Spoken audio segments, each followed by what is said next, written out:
Okay, let's make a start then. So hello and welcome to episode 2 of the Sunday workout. This is a brand new vodcast. I'm going to be your host today. My name is Gareth James. This, as I said, is episode 2. We've got lots of questions to go through today, so we will get straight into them. Let's just have a check. Okay, just having a look for some of the questions sent in today. Let's have a look at this. Let's move this off the screen.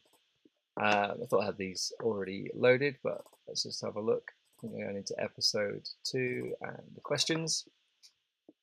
Okay, so we're going to get straight in then. Let's have a look at this then. So, question number 1, we'll go straight into the questions then.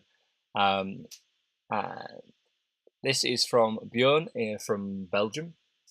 And he says he has ace 10 suited in a small blind. His stack is just 3 big blinds.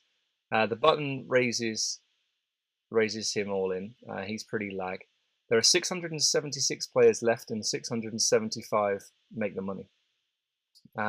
So what do I need to think of in this spot? And now he tells us the results, which is yeah, we don't need the results just yet. So we'll come on to that in a minute.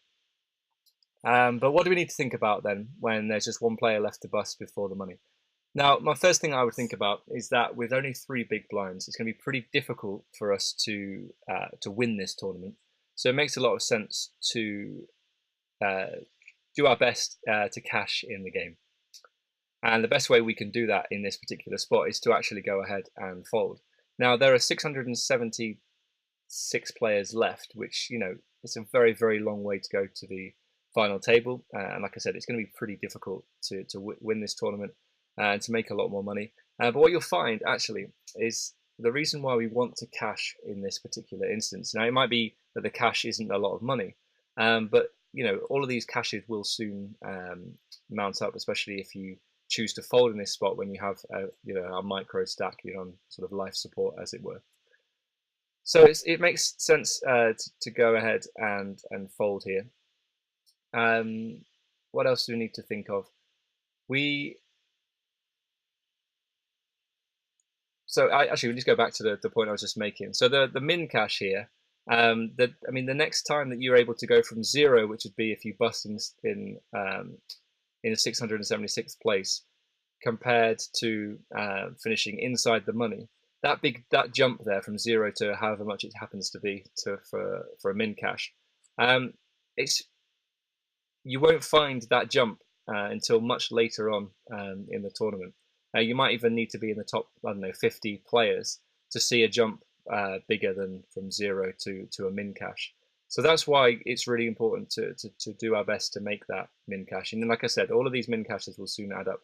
And you might think, okay, well, you've got to be aggressive, you've got to go for it. You know, the more times you are aggressive or you play a little bit looser, you suddenly get a bigger stack and this, that, and the other. But I mean, here, doubling up, we're going to go up to 7 big blinds. It's not really going to improve our chances in the tournament. You know, even though we more than double our stack, we're not going to double our chances in the tournament, especially with 675 players left. So it doesn't make sense to risk it here, I don't think. What you might want to do is to use your time bank in this instance and let the time just, you know, go down and down and down, and maybe someone else can bust before you. You can check to see if there's a 0 stack in the game, which means someone's lost their stack and you're not going to bubble before them. And then you might want to just go ahead and make the call because suddenly you're inside the money and your hand is probably way ahead of the button's range for shoving in that spot. But on the bubble, you do need to be very, very tight with your calls, especially right on the money bubble with just one player ready to bust. But with 676 players left, the chances of someone else busting before you is going to be pretty high. So you could just take your time bank and you could wait until someone's all in, and you can watch the hand if you need to by finding the table with the short stack all in. And then once you know that they're eliminated, you can then go for, you could call with the ace 10 suited. But if there's a chance that you will be the bubble boy, as it were, then I would just go ahead and fold. And that seems kind of nitty. But like I said, the gap between zero, and that min cash is the biggest it'll be until you get further, much further into the money. Okay, so I hope that helps. Just see if there are any questions. I noticed from last week that I didn't give too much time for any questions, so just in case you have any questions, I'll relax a little bit more and I'll get the next question ready.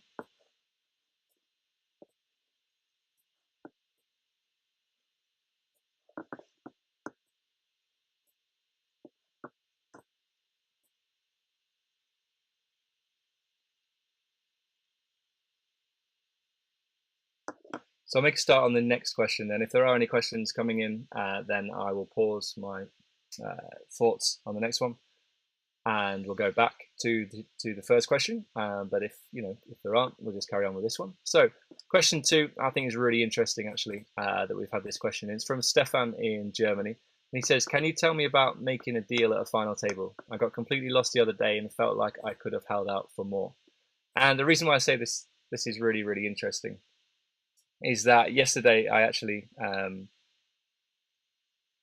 final tabled a live tournament and got into a situation where I was able to make a deal, and I thought that was actually pretty good spot for me, and I'm going to talk through why it was such a good spot. So let me just bring this in. The main reasons to make a deal, as it was in the game I played yesterday, the blind structure was very, very fast, and one hand could have changed the whole dynamic of how the tournament turned out. So what I think is really important is if it's a really fast structure, the stacks are pretty shallow, then it makes sense to go ahead and make the deal if it's favorable for you. So this was I'm just going to type it in. Okay, this was the payouts that were left. We got down to 3-handed, and this was the payouts. Okay, and now I was the short stack at this stage, so I was guaranteed £500. But then the chip leader turned around and he said that he was willing to take home 895, and then we'd have 700 each. And considering I was the short stack, I thought that was a fantastic deal. But I made sure not to say anything too quickly, because the middle stack might have said, okay, well actually I want 750, and then you can have 650 or something like that. But he turned around and he said, yep, 700. He asked me if I was happy with 700, and I said absolutely.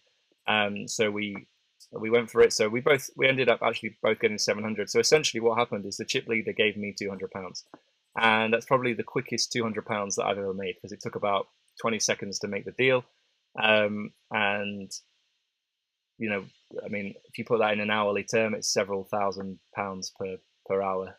So it's a pretty nice spot for me. So I think in the future, if you're looking to make a deal at a final table, if the structure is very fast and it just looks like the whole complexion of the dynamic of the tournament is going to change quite fast, it could change in just one hand, then it's worth looking at a deal. If you're playing online, then and it's also stacks are pretty shallow and everyone seems to be sort of evenly stacked as well, then it makes sense to go ahead and make the deal. Now, if you have a big chip lead and the structure is actually pretty slow, pretty favorable for you, then I would just play on. Maybe a couple more players get eliminated. If you maybe 5-handed and we're talking about a deal, you get to 3-handed, maybe you can discuss the deal again, see how the stack distribution is. Now, what you'll find as well, there's different ways to make the deal. Generally, on a site like PokerStars, you will be able to ask for the different options, and you can, I think, pretty much you can get an ICM chop, or you can get a chip chop. So they'll divvy up the remaining prize pool based on the number of chips in play. If you're going for a chip chop and how many chips you have, so you get a set percentage of the prize pool, or an ICM chop, which is slightly different, where it talks about your chances in the tournament and the equity that you have in the tournament. So I was very lucky yesterday. If we went for a chip chop or an ICM chop, I don't think I would have got anywhere near £700. So I was lucky that the chip leader was willing to give that up. So I hope that helps when it comes to talking about a deal. Again, I'll leave a few seconds just to talk that through. Hopefully the video is working. If there's any problems with the video or the stream, then just let me know in the chat, and that would be great. And if there's no comments, then I'm happy, it means I'm explaining things well enough, and no further interjection is required. So I'm going to take a quick coffee swig, and yeah, if there's any questions, just let me know.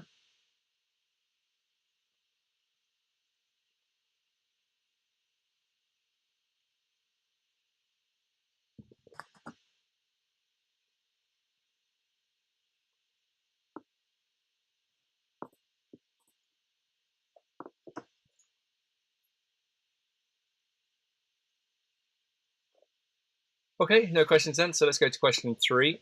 This is from Craig in Canada, and I'm just going to bring it down here. Just make sure we can see it okay. Let's go back to the start of the hand then. So he says no post-flop action here from Hero, but it's a fun pre-flop situation. Early position limper was open limping about 50% of his hands. Okay. So in that sense, I'm happy to isolate this player if it's just we're going heads up against this guy. And to be honest, if he ends up waking up with a bigger hand, then we probably, it's a bit of a cooler. Now, if this guy is limp calling all of the hands that he's choosing to go ahead and limp, and suddenly limp raises from under the gun, then you might get a little bit scared that he could have aces, kings, queens. Maybe you can think about letting this hand go. So let's see how the action goes.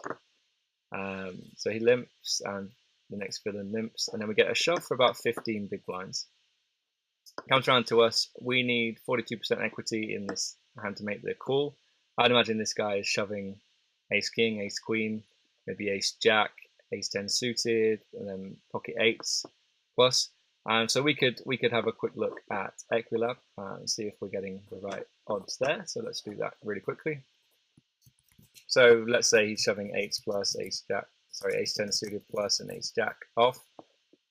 And you can see that we have more than enough equity to make this call. Now we do have to factor in the chance that one of these guys has a big hand that he can go with. But I think if you're going to make a play here, you want to go ahead and shove to put maximum pressure on these two guys, really just to get them to fold.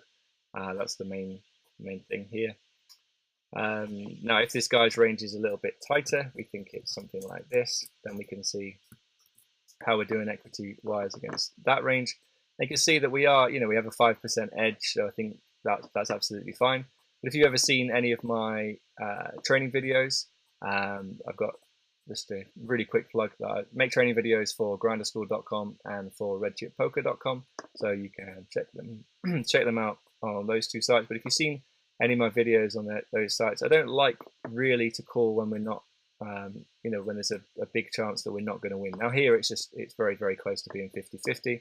I think we can go ahead and make the call, given that there's the extra chips in there, makes it much more worth it. I hope you guys can see that. It doesn't look to be particularly big, but hopefully that's okay. So yeah, I don't think in game I'm never going to be folding here. I think if now, given the action here, that if the player under the gun wakes up with a big hand, then so be it. I mean, we're still in the tournament if that happens, but here I just go ahead and shove. So Hero elects to call, and then under the gun player calls as well, which seems kind of strange because actually I'm going to say it doesn't sound kind of strange. He's putting in half of his stack, and he's already shown a tendency that he's willing to limp and call quite a lot, about 50% of his range, according to Craig. And then villain 1 shoves, and then Hero actually goes ahead and folds. At this point, we're getting 24% equity. I mean, it's pretty difficult to assign a range to the under the gun player, but I would imagine he probably has. Right, I would say something like this, and we'll take out the top hands. We'll take out ace king and ace queen as well. So maybe he has something like this, and then villain 1.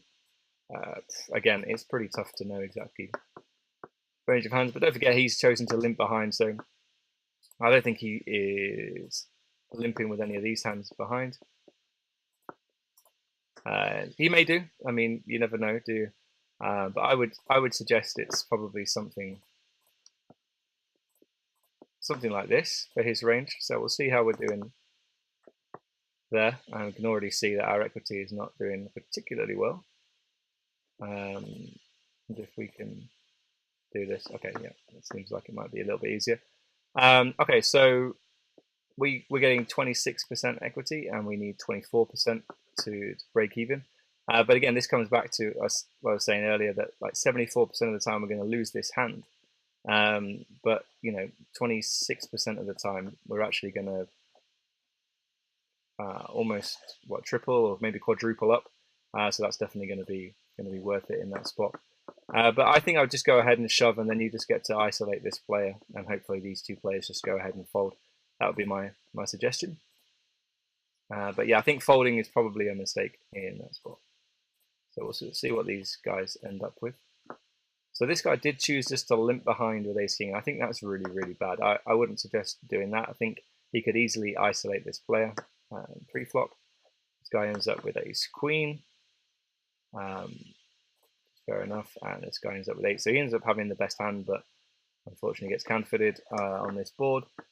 So I think this is a really good example as well of how the like we didn't expect to put ace king in this guy's range, villain one's range. It was this range, wasn't it? Okay, so we were slightly out with our analysis. I mean, if we put in ace king, then I mean it's interesting to see how our equity changes. We're still just about getting the right equity. I think we needed 24%, and we're just getting just over that. So I think the call would have been fine, but I don't like to call off in these spots. I'd much sooner be the aggressor and get our opponents to fold. Now, chances are you shove here and the same action happens. You end up splitting this pot 3 ways. But I think it's, yeah, I don't think we can call there and then fold. And if you don't want to call and then call if someone else shoves behind you, then just go ahead and shove in the first place. Now, if this was a final table, then maybe you can find a fold. Right, if let's go back to the start. If you felt like this guy's range was going to be pretty strong in this spot, this guy limps and this guy shoves, and you can have a fairly comfortable stack where you don't want to put on the line against this guy with 16k who can bust you, especially when you've got some really short stacks here, then you could actually just go ahead and fold the ace king and just don't tell anyone about it. And you might find that that's a little bit of a weak play. But at this stage, we don't want to be calling chips here. We want to be the aggressor. Now, if this guy just shoved and we were in the big blind, no other action, then we could just call, and that'd be a very, very comfortable, very, very easy call here. But given that there are 2 players behind us who could severely damage our stack as well, folding here wouldn't be terrible, I don't think. But in this spot, I'd imagine this is away from the final table, so I'd just get the hand in and go with it. Okay, so I hope that helps. I'll take another swig of coffee, give you some time to write some questions if there are any, and then I'll move on to the next one. And we have a black bit there. Okay, I'll take that off.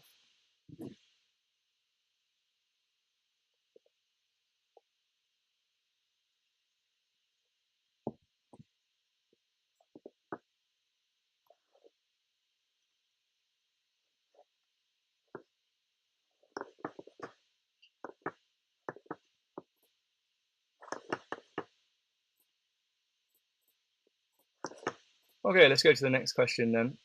So this question is from Martin in the UK, and I think he sent the question in last week as well. So it's this ace-jack hand. He said, the original raiser was raising very often, quite solid, aggressive player, but perhaps only using his big stack. He did not go out of line post-flop. Okay, so he decides to, all right, Martin decides to flat call in the big blind with ace jack off so he could see a flop cheaply. Did not want to shove pre-flop only to be called by a better hand. Note it was close to the bubble. The board got very connected, so I decided to play small pot, but on the river I thought he could only bet a very strong hand, so I folded. What's your opinion? Okay, now if this is right on the money bubble, and it's a significant money bubble, then I can understand calling here. I think calling here would be absolutely absolutely fine, especially if you were worried that he was going to call you off. Now, if he is raising as wide a range as you suggest, then we do need to remove the fear factor, the doubt that you have that he is going to call you with a better hand. So you said here, one of your comments was, you decided to flat, you didn't want to shove pre-flop only to be called by a better hand. Now, if you do shove and he does call, then he is probably going to have a better hand than you.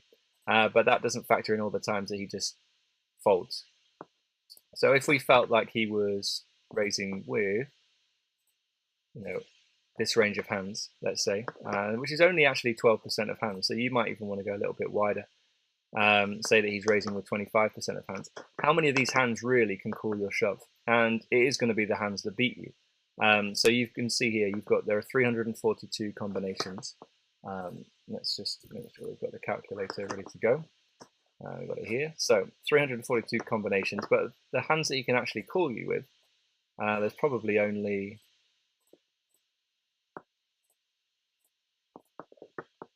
let's say, 108. All right. So I think the number was 352, 342. Okay. So we take the number of combinations that he can call you with and divide it by the number of combinations he started with. He's actually only calling you 31% of the time. So 70% of the time you get this through, which is really good. And then even of that 70%, let's just have a look at this.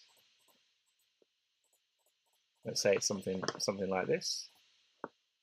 Even when you get called, you still have, you can see, 36% equity. So that's a pretty good situation. Now, if it was right on the money bubble, like literally a few players ready to bust before the bubble burst, then you could think about just flat calling here. But for the most part here, I think I'd just go ahead and shove. I think he's going to fold quite a lot of the time. We saw that 70% of the time he's going to fold, which is absolutely huge. And even when he does call that 30%, you still win 36% of the time. And actually, you can multiply those numbers together if you want to. Okay, so you win an extra 10%. So you see that in this hand, you win 81% of the time, and you lose 19% of the time. Okay, which isn't a lot really. So your chance of busting at this stage is actually pretty small. So I just go ahead and shove here. Hopefully that analysis made sense. If there are any queries on that, just let me know. And I can hear my fan on my computer really whirring today, and clearly working overdrive, overtime, or whatever the expression is, to keep up today with the uploads and the streaming. So if you are struggling to hear the sound or anything like that, then just let me know in the chat. So we get a pretty favourable flop. I think that if he chooses to bet here, I think we just have to go with our hand at this stage. There are almost 9,000 chips in the middle, and we have 22,000. And there's quite a lot of cards on the turn that we don't really want to see. Like, we don't really want to see a heart. We don't want to see a king or a queen, really. So, and probably an 8 as well. There's quite a few cards then on the turn that we don't really want to see. So, I mean, if you felt like he was c-betting a lot, then you could check shove. But if you felt like he was going to check back sometimes, then it might be worth just going to donk betting at this point.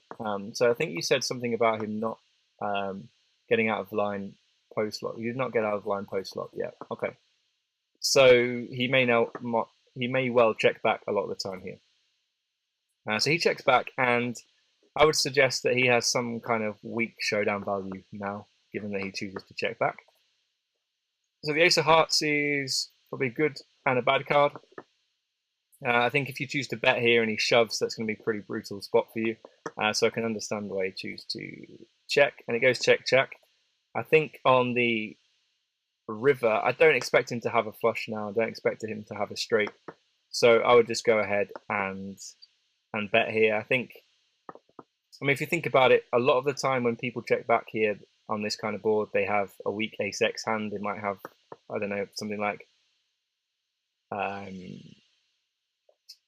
just trying to think of some like ace queen and ace 8 maybe have the straight draw, and then I think ace queen and ace king probably bet. Ace 8, ace 7, ace 6, those weaker sort of hands, they probably just choose to check back. And then he probably didn't think he could get much value by betting on the turn, So I think I'd just go ahead and bet here, and if he raised on the river, then I would feel comfortable just letting the hand go. You check, and he chooses to bet, and we're getting 3-1 here. I think you have to call. I think that you still have 18k left, which is what, about 13 or 14 big blinds, something like that. So you still have a workable stack. It's not the end of the world. I think if he jams all in here, that's a pretty difficult spot. But I mean, it looks like you don't have anything for taking this line, so he could definitely be bluffing the river. But here, I just think that he is. He could be value betting a really weak ace. He could be betting a jack, given that you have chosen to take a very passive line in this hand. So I think you have to call. The hand is too strong here to fold. But you do fold, and he shows up with ace-8. So I think this is the good example of just think about what happens if you lose here. So you've taken a passive line, which I think is okay, given that you want to just keep the pot small, and you feel a bit unconfident later on in the hand, and you keep the pot small, and you can probably call a small bet. And you said the board got very connected, so you decided to play a small pot, which was great. I think that's really good. But you thought he could only bet a very strong hand, so you decided to fold. And I think, so I've just seen your comment then, so you don't think he was bluffing because of the third player in the hand. Okay, yeah, so you don't think that he was bluffing, but he could definitely, like us just said, be value betting a weaker ace, or, well, to be honest, he could have chosen to check back ace king, ace queen on the flop. Then on the turn, he just felt like he didn't want to be bet off his hand because he had the pair plus a draw, or he could have had some sort of pair plus flush draw where he just wanted to get to the river. Or he could have, like, he had a weak ace, or he could have like king jack or queen jack where he didn't feel like he could bet the turn, and then on the river he just felt like he could go for some thin value. So I think you do have to go ahead and make the call on the river. And Jason's then saying, given how passive the hero was, he may even think his ace-8 was genuinely good. Yeah, I think he's thinly value betting, isn't he? He wants you to call with like a 10 or a jack, because you're going to be chopping with any weaker aces. So yeah, he's gone for the thin value bet on the river. And yeah, I just think you have to call, and if you're wrong, you're down to 13 or 14 big blinds, and that's still really workable. But your hand is just too strong here, because you do beat a lot of the hands that he would choose to value bet thinly on the river. I think you have to go ahead and make the call there. So again, I'll just give you some time just to process that and see if there are any more questions. Thanks to the two of you, Mad Clown and Jason, for getting involved in the chat and letting me know what you think.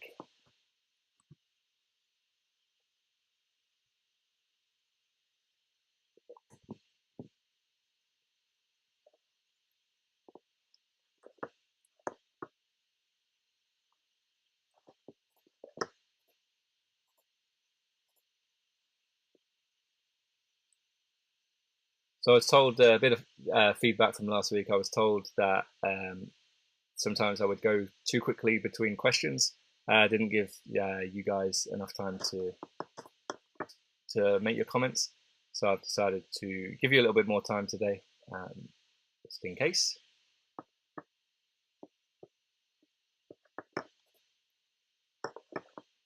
Okay, right. We'll go through to the next question then. So Hero raises with 5. Who is this question from? This is from Will in Australia. And he says, I know we're getting 2-1, but does that mean we always have to call? I just don't know if I'm ahead of his range enough here. Can you show me how to work out these spots and what to think about? And Lucky13 said, just joined, will participate. Next question. Absolutely. Do get involved with this one. Thanks for joining. Thanks for tuning in. Okay, so here we are, Hero. This is Will then, raising under the gun with pocket 5s. And the player shoves all in right next to him. And it comes back round to Hero. And Hero is getting 2-1. And in a lot of training videos that you may have seen, generally you're told that every time you're getting 2-1, you should make a call. And I think that's really, really poor advice. The reason why, I think I've talked about this before, is that a hand as weak as 3-2 offsuit against a random hand is almost up 33%. Okay, so you should go ahead and make the call. The problem is that the difference in this particular spot, let's just close this off, is that you've raised from under the gun, and a player with a short stack who probably thinks he has absolutely no fold equity has decided to shove into 1, 2, 3, 4, 5, 6, 7 other players plus you. So his range is going to be somewhat stronger. So the question from Will then was this: can you show me how to work out these spots and what to think about? So we can put our hand into Equilab and we can give him a range of hands. And you might think that he's shoving pocket sixes. I mean, let's go with this range to begin with. So 8.3%, and we'll see how pocket fives are doing. And you can see that pocket fives has 36% equity.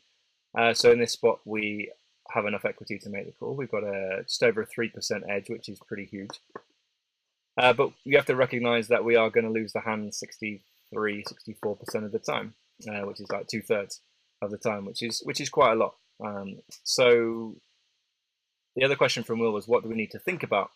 Now, we need to think about what happens if we win and what happens if we lose. If we win here, we go up to 24k. We have, what will that be, about 40 big blinds, and we'll be pretty confident and pretty comfortable on this table. If we lose, we go down to about 13k, and then we're sort of joining stacks with this guy here, and this guy over here, and this guy here. So, we go from being second in chips on this table to being sort of joint with these guys. Now, other things to think about is that if this was a final table, and I always bring this back to the final table, stage of game in MTTs is really, really important. And if you can raise fold and pick up chips that way, just by stealing the blinds all the time, it doesn't make sense to get involved in these spots where, like we saw, you might only have 36% equity. You're only going to win the hand just over 1 in 3 times, which isn't actually that good.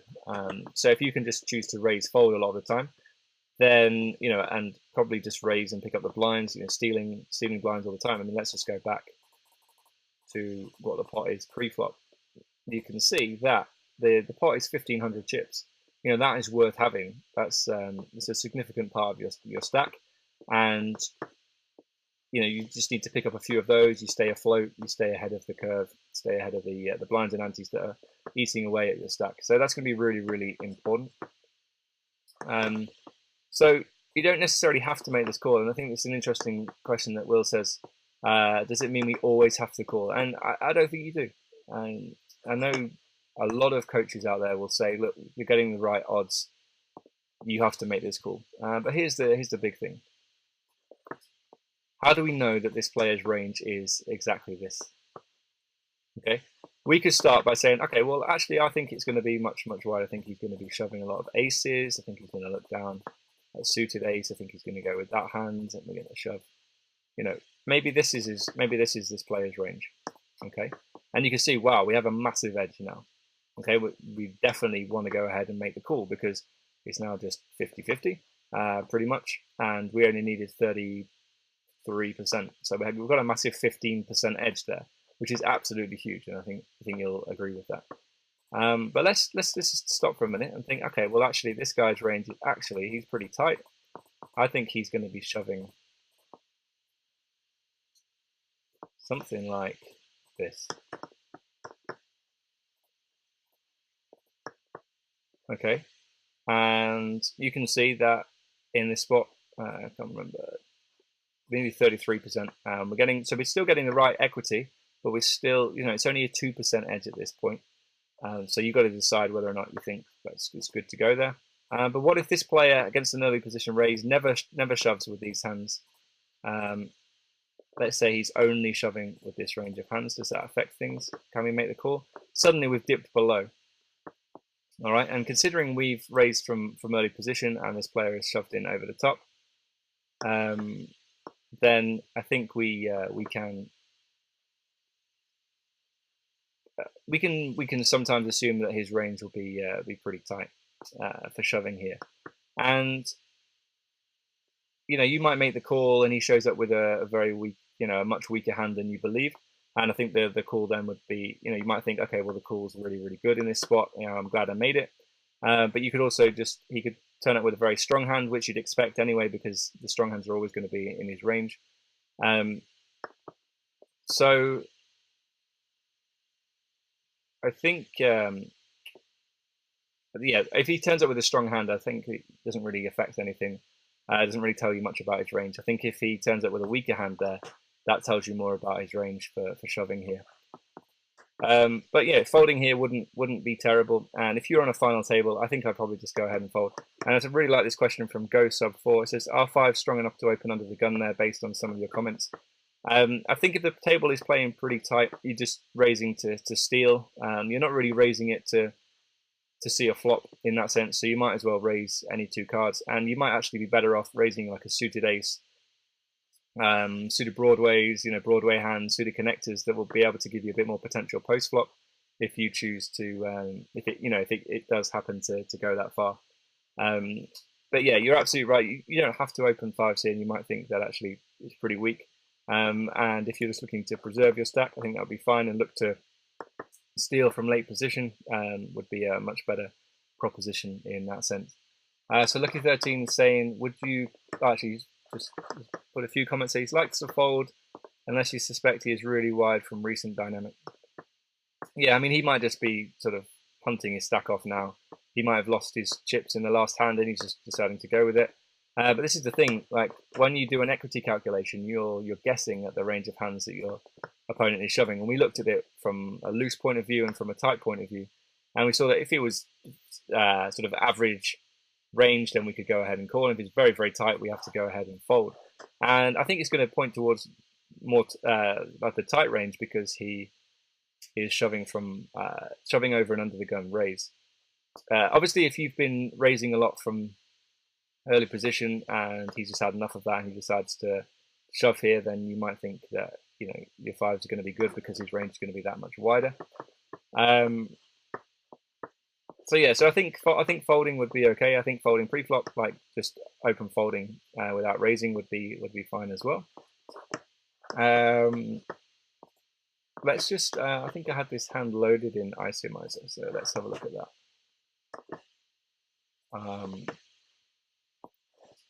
Is this the right one? Make sure you can see that all. Okay, so pocket fives. Let's do a chip EV calculation first.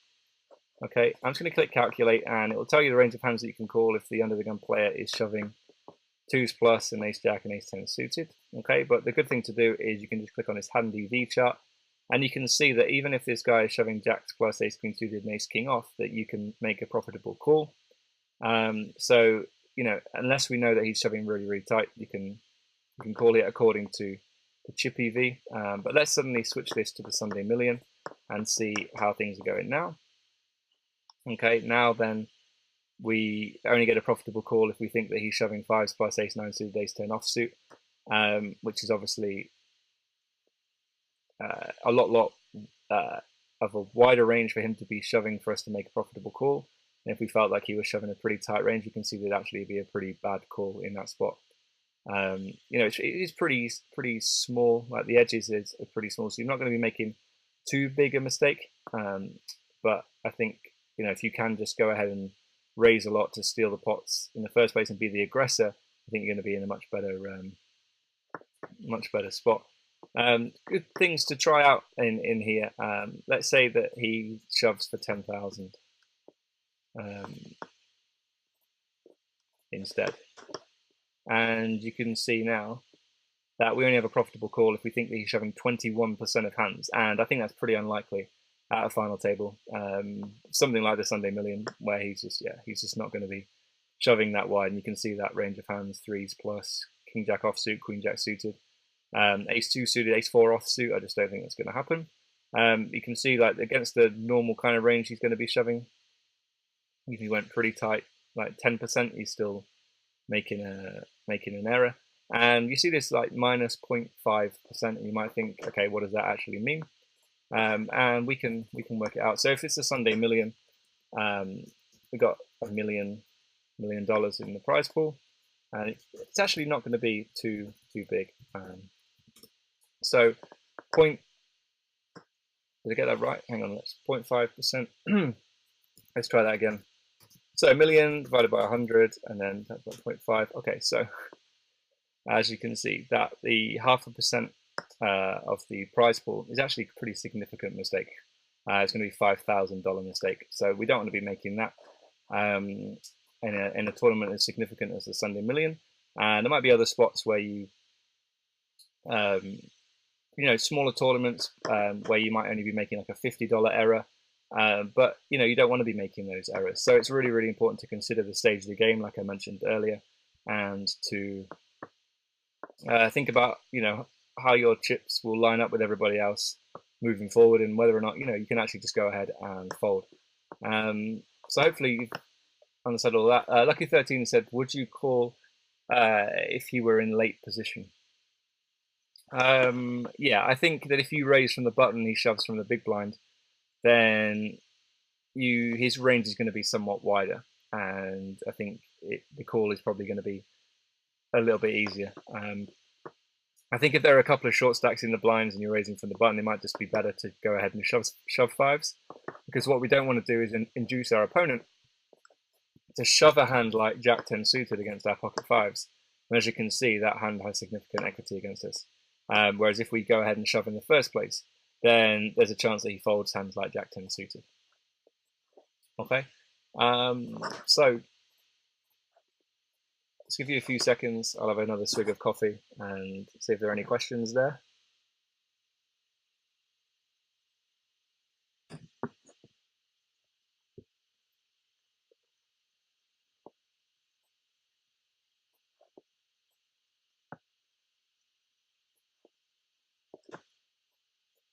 So if there aren't any questions about those hands that we've discussed today, I'm going to give you just a couple of minutes. Think about any questions that you might have of the games you've played recently. You just want to ask me anything. Just a little bit of a Q&A session right at the end here. We've actually come to the end of all the questions for today's episode. So if you have any questions now, then just let me know in the chat and I will answer those.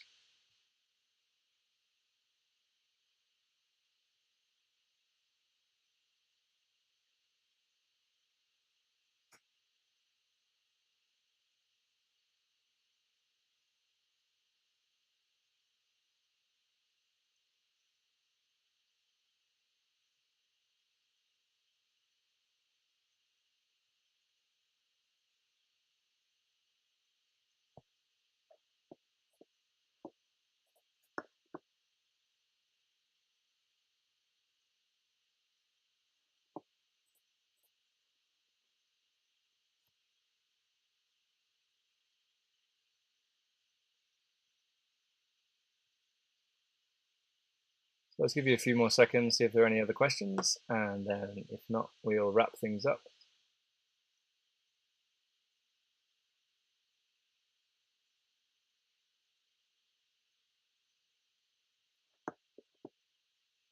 Here we go then. Okay, so Lucky 13 then, great question. As said, can you describe a good mid-game strategy around 20 to 25 big blinds? Great question. Obviously, it's going to depend on a lot of factors. From late position, you can look to 3-bet shove over your opponents, especially if they're opening pretty wide and you believe that you have a high chance of them folding pre-flop. And you can probably 3-bet shove versus loose openers with a fairly wide range. And if you're concerned about them calling you, if you want to have like a backup plan if they do choose to call, then hands like suited aces, all of these kind of hands, you can go ahead and shove, and you can probably go ahead and shove any pocket pair, king, queen, all of these sorts of hands against a loose opener. because even if they do call, then if they're going to be calling with this range of hands, okay, even against that range, you're doing fairly well in terms of your entire range. But if we chose to just choose, like, I don't know, Jack 10 suited, you can see you've still got about 36% equity. And as you saw, or you may have seen, Lucky 13, I think you joined the stream late, so you may have missed the analysis we did on the shove spot with Ace Jack. Then if your opponent is opening a pretty wide range but can only call a tight range, then he's going to be folding quite a lot of the time. So together, anytime you can put fold equity and hand equity together is really, really important. So if we can get our opponent to fold like 60 or 70% of the time, 60, 70% of his range pre-flop, and then even if he does call us with this kind of range, we still have 36% equity, then we're doing okay. You can try some of these other hands, pocket pairs. You can see similar pocket fives, similar equity as a Jack 10 suited. And you can play around with this. You could even, you go to Queen 8 offsuit and just see what happens. And you can see you still have almost 30% equity with Queen 8 offsuit. But if you, like I said, if you wanted to have a little bit of a backup plan, then the range of hands that I just talked about would be pretty good. If you get to sort of the top end of this stack size for like just about 25, 26, 27 big blinds, you can choose to 3-bet light in some good spots. So you might want to 3-bet versus an early position raise where your 3-bet just looks very, very strong. And obviously you can attack. I would attack good players who that would be able to fold. If you start attacking weaker players, they're just going to be calling you too much and then being a bit sticky post flop, and that's not really what you want. So if you're 3-betting a good player who's open from early position, you're in middle position or the cutoff, not an obvious position like the button for 3-betting, then he's going to give you quite a lot of respect and probably not flat you too often. And even with a hand like Ace Queen, Ace Jack suited, he's going to go ahead and flat you quite a lot of the time because you might not want to get chips in. If he's raised from early position, you 3-bet from middle position. So he might flat quite a lot of the time with those unpaired hands, and then he's just going to miss the flop, 60 to 65% of the time, and you can take it down with a C-bet. So that's going to be pretty good spot for you, I think, to go ahead and do that.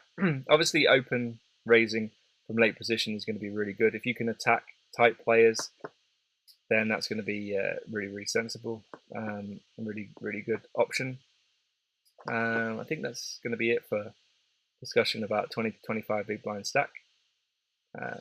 I guess the main idea is that you just want to take any opportunity to pick up chips.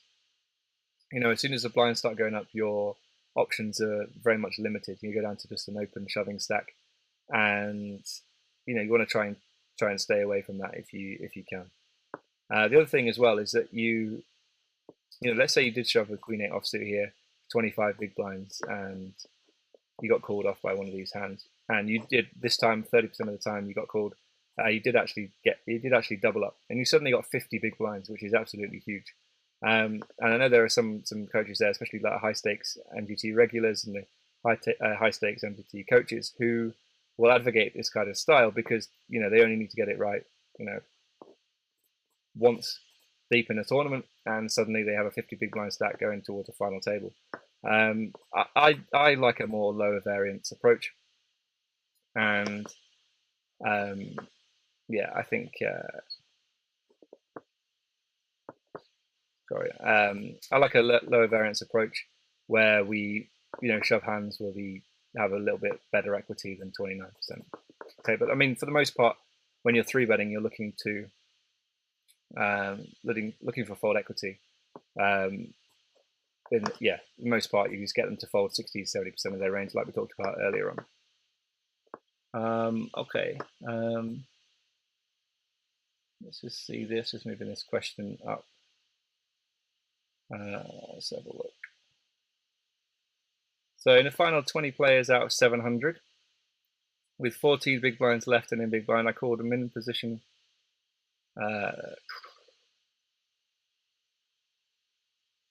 Min position min raise with 6-5 suited. Okay, let's just have a look at this.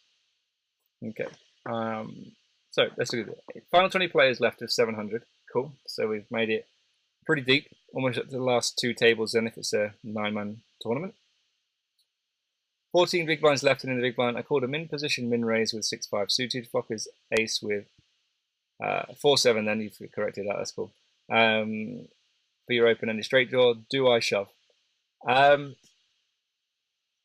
flop like that, ace 4-7, I think you can expect the original raiser to go ahead and c-bet his entire range on there. So he's probably going to c-bet king queen, king 10, queen jack, all those hands that haven't connected with this board in any way. So I think you can, I would probably check, and then if he bets, I would go ahead and shove.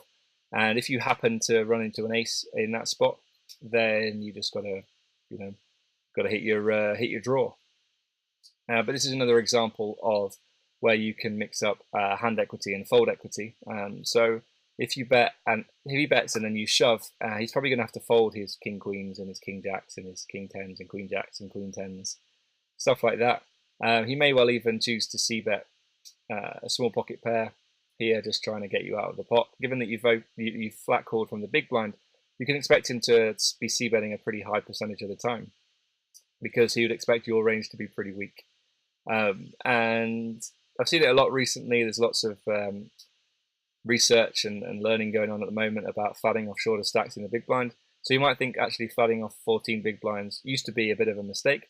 But given now that you're getting, versus a min raise, you're getting like 3.5, 4 to 1, then you don't have to be right very often. And when you do hit a flop as strong as this one, then you want to be able to get the chips in. If it's versus a player who's pretty passive and you don't think he's going to choose to bet, then you might actually want to go ahead and lead with your straight. And if he raises, then you can be pretty sure that he has the ace, I would imagine, in that spot, because he is so passive. If he flat calls, then I think you can also expect him to have the ace, and then he can choose to, reevaluate the turn. Maybe you just go ahead and shove the turn, but I wouldn't expect him to fold the ace in that spot. So I guess it comes back to being opponent dependent, opponent specific. But I hope that's gone through the question somewhat. For you, go sub 4. So I'll give you a few seconds just to see if there are any more questions, and if not, we will wrap things up.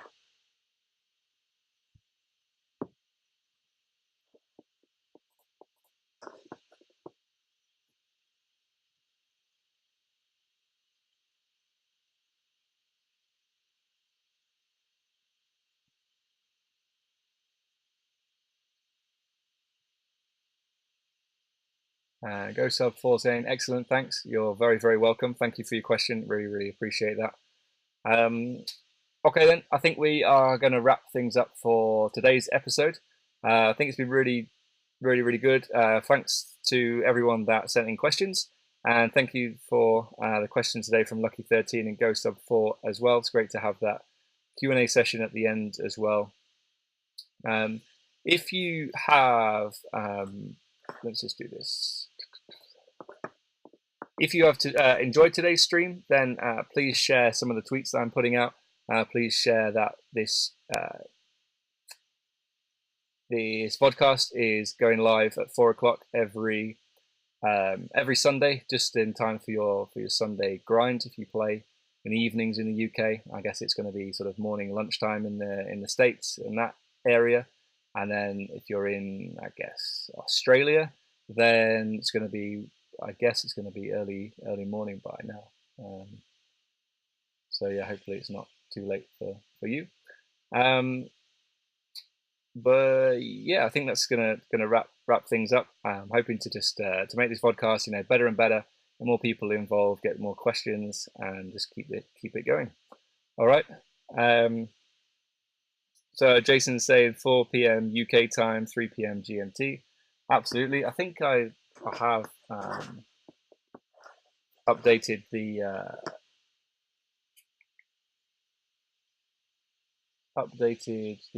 Sunday. You can see the picture to the right hand side. You can see that it now says 4 p.m. UK and 11 a.m. Eastern time. So hopefully that's all updated and everyone's happy.